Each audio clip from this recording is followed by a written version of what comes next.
Purposely. Your life, God's purpose. Listen at purposely.com.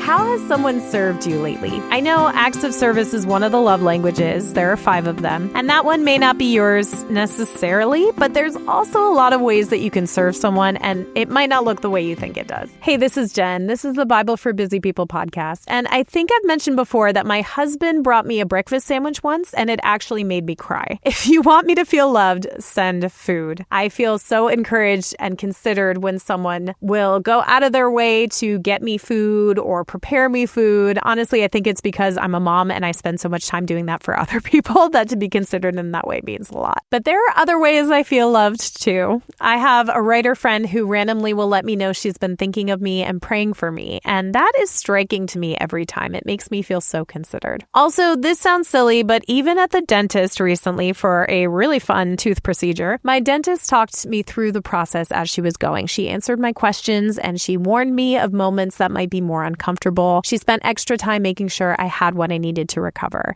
And that was an act of service to me too. I felt very considered and respected in that. All in all, serving someone else involves intentional sacrifice and consideration. And that's why it means so much. So whatever that looks like for you, think about how someone has served you lately and maybe say thank you for that. Jesus offered his disciples an act of service. And even though it was already a big deal, it went even deeper than surface level. And it affects you and me. We've been talking about Jesus and water this week, moments where Jesus talked about water or had experiences with water. And this one today is no different. It's pretty well known, but I'd love to talk about the promise that goes with this story and this moment with Jesus. So this is in John chapter 13, starting in verse 1. It was just before the Passover festival. Jesus knew that the hour had come for him to leave this world and go to the Father. Having loved his own who were in the world, he loved them to the end. The evening meal was in progress, and the devil had already prompted Judas, the son of Simon Iscariot, to betray Jesus. Jesus knew that the Father had put all things under his power, and that he had come from God and was returning to God. So he got up from the meal,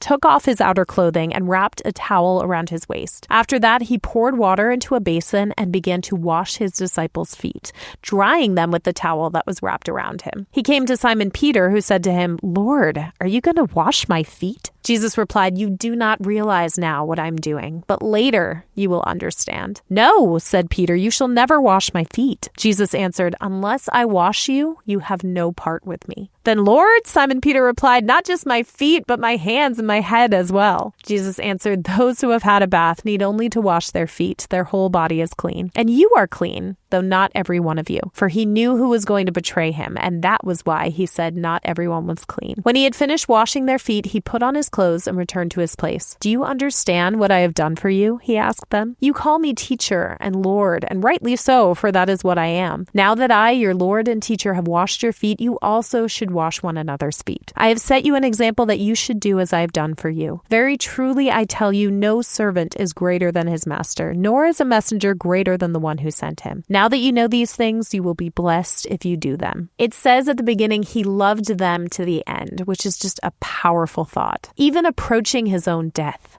This means to the fullest extent, to the utmost, according to the Enduring Word commentary. I have a hard time when I'm going through something difficult to stop and consider other people, to serve other people. I want to be served in that moment. But Jesus sets that aside and he is ready to serve his disciples. And I think that's such a beautiful thing. Here's something else I find interesting. It's in the knowing that God has given all things into his hands, that he was from God and was returning to God. In this highest state of authority and power and might, his response is to surrender and serve. The humility of Jesus continues to astound. I always love Philippians 2, where it tells us how Jesus was well aware that he was one with God and yet made himself nothing, taking the form of a servant. Jesus took the place of the lowest servant here, certainly, because washing feet was the lowest of the low, and he was getting ready to face a horrifying death. Charles Spurgeon said, if you were perfectly aware that tomorrow morning, after a night of terrible agony, you would be led forth to a cruel and ignominious death, you would probably feel like men distracted with terrible apprehensions. Or at any rate, if through grace you were able to be calm and peaceful,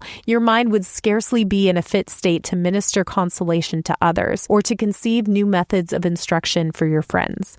But behold your Lord and Master. Spurgeon also noted that this is ongoing work for Jesus, not the literal washing of feet, but washing us clean of our sins and making our work acceptable before God. Think about all the times we talk about the faith walk or walking in the light or walking with God. Jesus is refreshing those tired feet, making them restored and renewed. And I think this is such a beautiful image to think about our continual walk with God, not just one moment in history. So then Peter interrupted. He didn't want Jesus to wash his feet. I don't know his motives, but I do know how I've given the right answer, and I've hoped for praise coming from that. And I wonder if this might have been the case with Peter. The Enduring Word commentary points out that Peter had to have the humility to allow Jesus to serve him, saying, if we do not accept the humble service of Jesus to cleanse us, we have no part with him. So how is your receiving going? Or are we still trying to prove to Jesus that we've got this? We don't need any more. We don't need grace. We've got it on our own. Receiving is so important. Leaving our hands open to what God has for us is so important. We have an initial cleaning in salvation, but we need the ongoing maintenance of washing feet, so to speak. Also, this is how Jesus is connected to us. We talked about Jesus' baptism this week and how that was him identifying himself with us and going through the motion of getting baptized with us. This act of love and service is another way that Jesus tells us he is in this with us, and he's not asking us to do anything that he wouldn't do. Jesus set the example for us, but that isn't enough. He spells out that it is an example. We are meant to serve each other sacrificially, even in such a way that is uncomfortable or may feel beneath us. Jesus went on to tell them the plan, even though they didn't understand, to leave them final instructions and to bless them and us in prayer. We did a whole series on this last year, on those last few chapters of John, and it's really such a powerful moment in Jesus' story. So again, I'm going to ask this question: how is your receiving from God these days? What are you seeing God do in your life? How are you expressing worship for that?